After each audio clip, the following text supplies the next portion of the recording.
नमस्कार everyone, welcome to astro सात्विक। नया साल आने वाला है, the new year is about to start.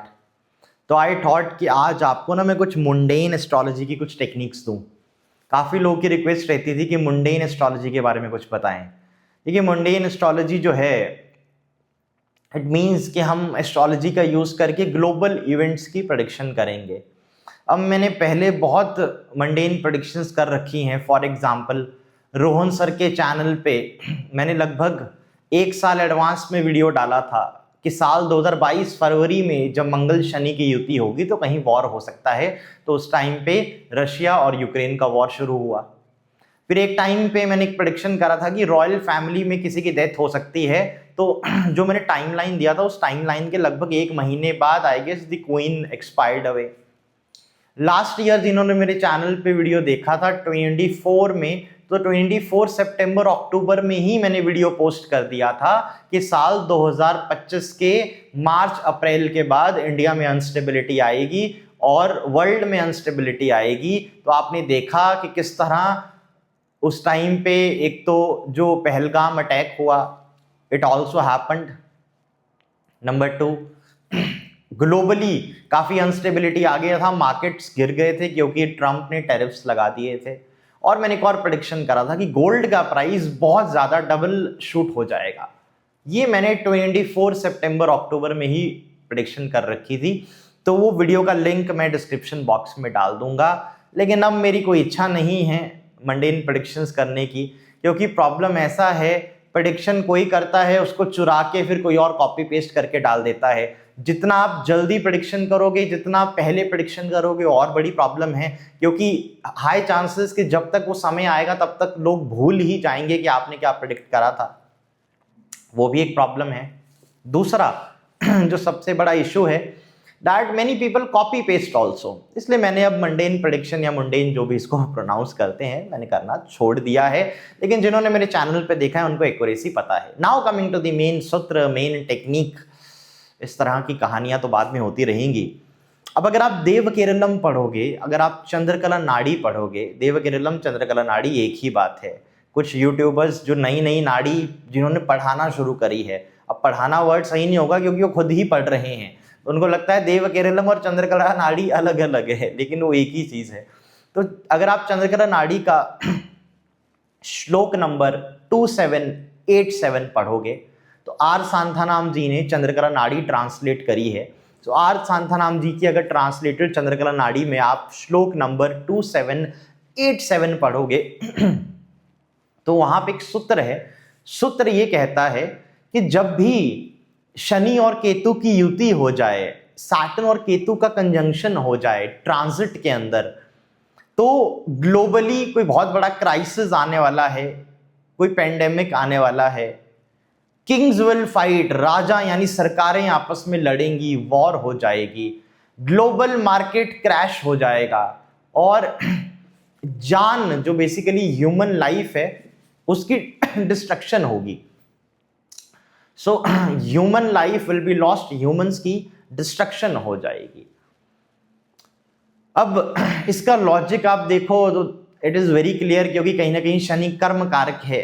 Ketu मैंने आपको ऐसे भी बताया है, इट इज द कारका of destruction and cuts basically. तो सैटर्न केतु दो सबसे स्लो मूविंग प्लैनेट्स नाड़ी एस्ट्रोलॉजी के, सबसे स्लो मूविंग प्लैनेट्स। ये 12 साल में रफली एक बार एक साथ युति में आएंगे। ये 12 साल में एक बार रफली एक साल युति में आएंगे। तो ये 12 साल में एक बार जब एक साथ युति में आएंगे तो ये ग्लोबली कोई ना कोई प्रॉब्लम क्रिएट कर देंगे। अब इससे हम एक और चीज इंटरप्रेट कर सकते हैं, डैट मंगल केतु या मंगल राहु भी दोनों पाप ग्रह हैं। जब इनका भी योग बन जाए गोचर में, ट्रांजिट में जब इनकी युति बन जाए, तब भी कुछ अनस्टेबिलिटी, वॉर, एक्सीडेंट्स या मार्केट में, स्टॉक मार्केट में डाउनफॉल आ सकता है। और आप इसमें से एक और इंटरप्रिटेशन लीजिए कि मंगल शनि ये जो दो ग्रह हैं ये आपस में बहुत एनिमीज हैं। दूसरा, ये वॉर और इस तरह की चीजों को बताते हैं, तो मंगल शनि भी जब आपस में युति में आ जाए तब भी आप एक्सपेक्ट करें कुछ नेगेटिव इवेंट होने वाला है। अब आप एक ये चीज समझिए, ये ग्लोबल सब जो सिस्टम है हमारा काम कैसे करता है। देखिए, अगर ग्लोबली हर जगह स्टेबिलिटी है, शांति है, कोई वॉर नहीं हो रहा है, तो हर चीज स्टेबल रहेगी, मार्केट्स आपको ग्रो होते हुए दिखेंगे। अब जैसे ही कोई वॉर डिक्लेयर हो जाती है या नया नया कोई वॉर या नया नया कोई डिस्प्यूट ट्रिगर होता है, तो सबसे पहला इफेक्ट हमें देखने को मिलता है स्टॉक मार्केट में। सबसे पहले जो गिरावट आएगी वो स्टॉक मार्केट में आएगी, सबसे पहले जो डाउनफॉल आएगा वो स्टॉक मार्केट में आएगा। ग्लोबल मार्केट्स में, चाहे इंडिया के मार्केट हो चाहे ग्लोबल मार्केट हो, उसमें आपको डाउनफॉल दिखेगा। तो ये जो आपको मैंने कॉम्बिनेशन बताए, देव केरलम चंद्रकरा नाड़ी श्लोक नंबर 2787, तो इतनी ही बात करता है कि शनि और केतु 12 साल में रफली एक बार कंजंक्शन में आएंगे। जब भी आएंगे तो ह्यूमन लाइफ का लॉस होगा, वॉर्स होंगी, वर्ल्ड में अनस्टेबिलिटी आएगी। लेकिन इसको थोड़ा एक्सपैंड करते हुए, अपनी कॉमन सेंस का यूज करते हुए हम एक सूत्र बना सकते हैं कि जब भी कोई गोचर में दुर्योग बन जाए, यानी ट्रांजिट में जब भी कोई खराब दोष बने, चाहे वो मंगल केतु का हो चाहे वो मंगल राहु का हो, चाहे आपका मंगल शनि का हो, तो इस टाइम पे ग्लोबली, या आपका शनि राहु का हो, सैटर्न राहु का हो, तो इस टाइम पे ग्लोबली कुछ प्रॉब्लम्स आ सकती हैं या ग्लोबली कुछ क्राइसिस आ सकते हैं। बेस्ट एग्जांपल मैं आपको देता हूं, आपने इसी साल देखा 2025 में शनि राहु की युति बन गई। अभी शनि राहु की युति आई गेस मार्च महीने से बनी और ये जून या मई एंड तक रही, 2-3 महीना रही। इसी दौरान आपने देखा इंडिया पाकिस्तान की वॉर लगभग शुरू हो गई, इंडिया पाकिस्तान में इतना बड़ा डिस्प्यूट हो गया। दूसरा, जो आपने कश्मीर में टेररिस्ट अटैक देखा, पहलगाम में जो अटैक देखा, वो भी इसी दौरान हुआ, इसी शनि राहु की युति के दौरान हुआ। इसी दौरान आपने देखा कि ट्रंप ने टैरिफ लगा दिए, काफी ज्यादा मार्केट्स गिर गई, काफी ज्यादा स्टॉक मार्केट में फ्लक्चुएशन आ गया। तो इस दौरान काफी अनस्टेबिलिटी आई जब शनि राहु की युति हो। मैंने जब रोहन सर के साथ यूक्रेन वॉर पे प्रेडिक्शन करा था, तो मैंने यूक्रेन वॉर नहीं वर्ड यूज करा था, मैंने ये कहा था कि साल 2022 के फरवरी महीने से जब मंगल शनि की युति बन जाएगी गोचर में, तब दुनिया के किसी कोने में अनस्टेबिलिटी आएगी, वॉर हो सकती है। तो उस टाइम पे यूक्रेन रशिया की वॉर हो गई। हाँ, मैंने यूक्रेन रशिया कंट्री नहीं बोला, मैंने ओवरऑल आई टोल्ड कि somewhere war can start, dispute can start. उस टाइम पे वो हुआ। तो इस तरह आई यूज दी मंडेन या मंडेन, जो भी आप इसको प्रोनाउंस करते हो, techniques to predict. Authentic technique मिलेगी आपको चंद्रकला नाड़ी में, श्लोक नंबर 2787, जो शनि केतु की युति के बारे में बात करता है, हर 12 साल में डिस्ट्रक्शन देगा। अभी मैं आपको एग्जांपल्स के साथ सब क्लियर करूंगा और आने वाले समय के लिए भी कुछ प्रेडिक्शंस आज यहां पे इस वीडियो में दे दूंगा। दूसरा, ओके, तो ये सैटर्न केतु आपको क्लियर हो गया। नाउ सी, अगर आप देखें, अगर हम सबसे पहले शनि केतु की ही बात करें, शनि केतु की ही हिस्ट्री को चेक करें, तो देखिए आपको पता है वर्ल्ड वॉर 2 का जो समय रहा वो 1939 से 1945 के बीच में रहा।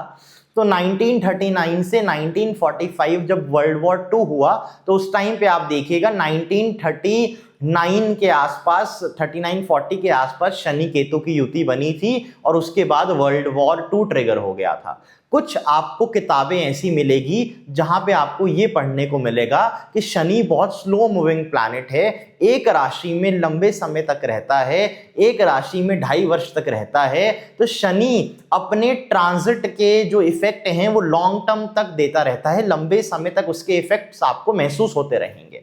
तो 1939 से 1940 के आसपास आप देखोगे उस टाइम पे शनि केतु की युति बनी थी। तो शनि केतु की युति बनने के कारण उस टाइम पे वर्ल्ड वॉर 2 ट्रिगर हुआ।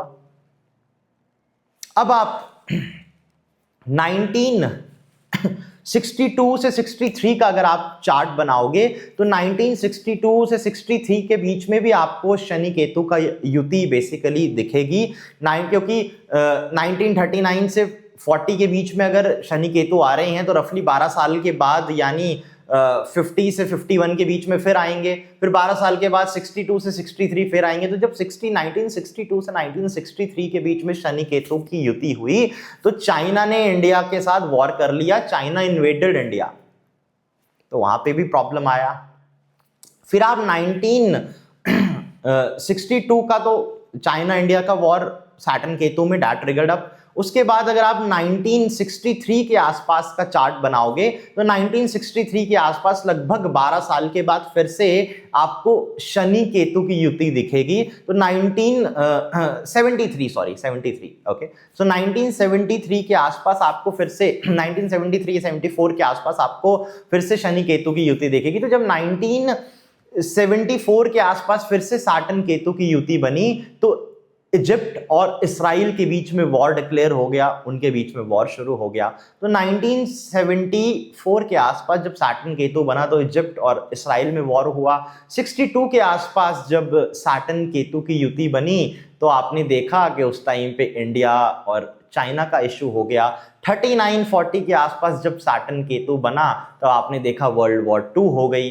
तो इस तरह से ये जब भी उसके बाद उसके और आगे आपको एग्जांपल देता हूं, 2019 और 2020 में जब शनि केतु की युति बनी तो कोविड हो गया, तो कोरोना आ गया, तो फिर से उस टाइम पे एक बहुत बड़ा ग्लोबल जिसे बोलते हैं एक शटडाउन लग गया।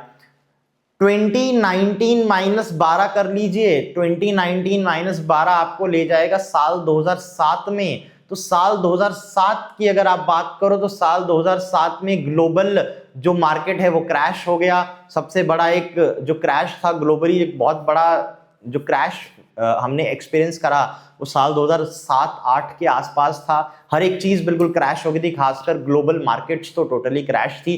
2007 के अगस्त या सितंबर के आसपास से ऑफिशियली इट स्टार्टेड।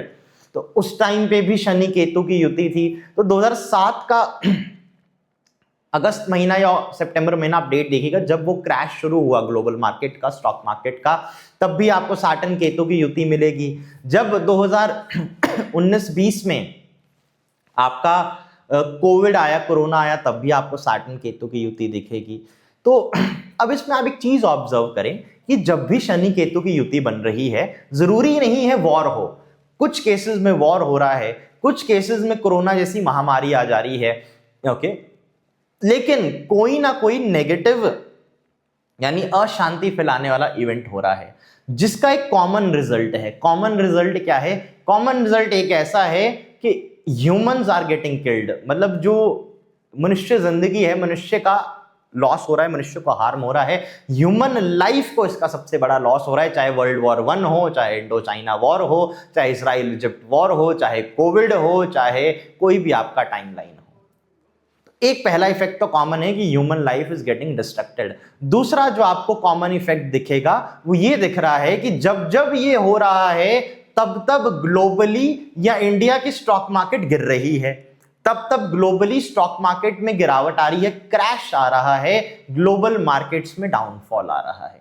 अब ये इंफॉर्मेशन आपके लिए बड़ी अच्छी है, क्योंकि अगर आप इस इंफॉर्मेशन का यूज करोगे तो 2019 में लास्ट बार शनि केतु की युति हुई थी, तो 2019 + 12 कर दीजिए तो साल 2031 निकल के आता है। और साल 2031 में अगर मई जून के आसपास की आप कुंडली बनाओगे तो आप देखेंगे कि उस टाइम पे शनि केतु की युति बनी होगी। तो आप ध्यान रखिएगा, अगली बार जब साल 2031 में 31 से 32 तक जब भी वो 2-2.5 साल शनि केतु की युति बनेगी, खासकर ईयर 2031 में से 32 तक, तो ये 2031 से 32 फिर से ग्लोबली बहुत खराब है। कोई वॉर डिक्लेयर हो सकता है, कोई इस तरह की महामारी आ सकती है, ओके, जिससे ह्यूमन लाइफ का लॉस होगा, ग्लोबल मार्केट्स में डाउनफॉल आ जाएगी, स्टॉक मार्केट में डाउनफॉल आ जाएगा। तो नेक्स्ट टाइम जैसे ही आपको पता लगे कि साल 2031 के इस महीने में शनि केतु की युति बनने वाली है, तो आप नोट कर लीजिएगा कि स्टॉक मार्केट में गिरावट आएगी ग्लोबली। तो आप उस हिसाब से अपनी इन्वेस्टमेंट करिएगा, उस हिसाब से जो ट्रेडर्स हैं वो बहुत बेनिफिट करेंगे, ट्रेडर्स को बेनिफिट हो जाएगा और आप लोगों को अवेयरनेस हो जाएगी। क्योंकि हर 12 साल में रफली शनि केतु की युति हो रही है, तो हर 12 साल में जब जब ये शनि केतु होगा तब तब आप देखेंगे कि ये प्रॉब्लम आएगी ही आएगी। तो अब 19 में हुआ तो फिर 31 में होगा, 39 में हुआ था, तो उसके बाद इस तरह 12-12 आगे अगर आप ऐड करो तो आपको मिल जाएगा। 62-63 में आपको मैंने इंडो चाइना वॉर बता दी, 74 के आसपास आपको इजराइल इजिप्ट वॉर बता दिया। अब देखिए ये शनि केतु क्या है ना, इन दोनों प्लैनेट्स बहुत स्लो मूविंग है। एक साइड तो राहु केतु 18 वर्ष लगा रहा है 12 राशियां कवर करने में मतलब 1 साल 6 महीने के आसपास एक राशि में वो रह रहा है। दूसरी साइड शनि लगभग 2.5 साल एक राशि में रह रहा है और 30 साल लगा रहा है एक राउंड पूरा करने को। तो अगर आप प्लैनेटरी सिस्टम में देखोगे सबसे ज्यादा लंबा समय 12 राशियों में गोचर का कवर करने में शनि का है और उसके बाद सबसे लंबा राहु केतु का है। तो आप ध्यान रखिए, जब शनि राहु या शनि केतु की युति बने जो हर 12 साल में बनती रहेगी, ओके और इसमें भी अगर आप देव केरलम चंद्रग्रह नाड़ी फॉलो करो तो श्लोक नंबर 2787 कहता है Shani Ketu is very bad. तब आप देखोगे कोई ऐसा इवेंट हो जाएगा जो ग्लोबली इंपैक्ट करेगा और लंबे समय तक इंपैक्ट करेगा, चाहे वो वर्ल्ड वॉर 2 की बात हो, चाहे वो कोविड की बात हो। अब इसके नीचे की बात करते हैं। Mangal is a little fast moving planet, okay इतना भी फास्ट नहीं है but as compare to Brihaspati Shani Rahu Ketu, Brihaspati Shani Rahu Ketu, इनके कंपैरिजन में अगर हम देखें एस्ट्रोलॉजी में, नाड़ी एस्ट्रोलॉजी में मंगल थोड़ा फास्ट मूविंग है। तो मंगल शनि की जब युति बन जाए या मंगल राहु की जब युति बन जाए या मंगल केतु की जब युति बन जाए, ये खराब युतियां हैं, मंगल राहु मंगल शनि मंगल केतु, ये तीनों खराब युतियां हैं लेकिन एक थोड़े समय के लिए बनेगी। तो जब ये बनेगी तब भी कोई नेगेटिव इवेंट ग्लोबली होंगे लेकिन थोड़े समय के लिए होंगे, इतना इंटेंसिटी उनकी नहीं होगी या इतना ज्यादा लॉस उसमें नहीं होगा। हाँ थोड़ा बहुत कहीं हो सकता है कोई अटैक हो जाए, कोई टेररिस्ट अटैक हो जाए, कोई थोड़े टाइम के लिए कोई वॉर भी क्या कहूं बट थोड़े टाइम के लिए इस तरह की कोई सिचुएशन आ सकती है, या ग्लोबली कोई एक्सीडेंट हो जाए, एयरप्लेन क्रैश हो जाए, कोई इस तरह का बड़ा एक्सीडेंट हो जिसमें ह्यूमन लाइफ को लॉस हो और ह्यूमन लाइफ के लॉस के साथ स्टॉक मार्केट में आपको गिरावट दिखे, स्टॉक मार्केट में आपको गिरावट दिखे।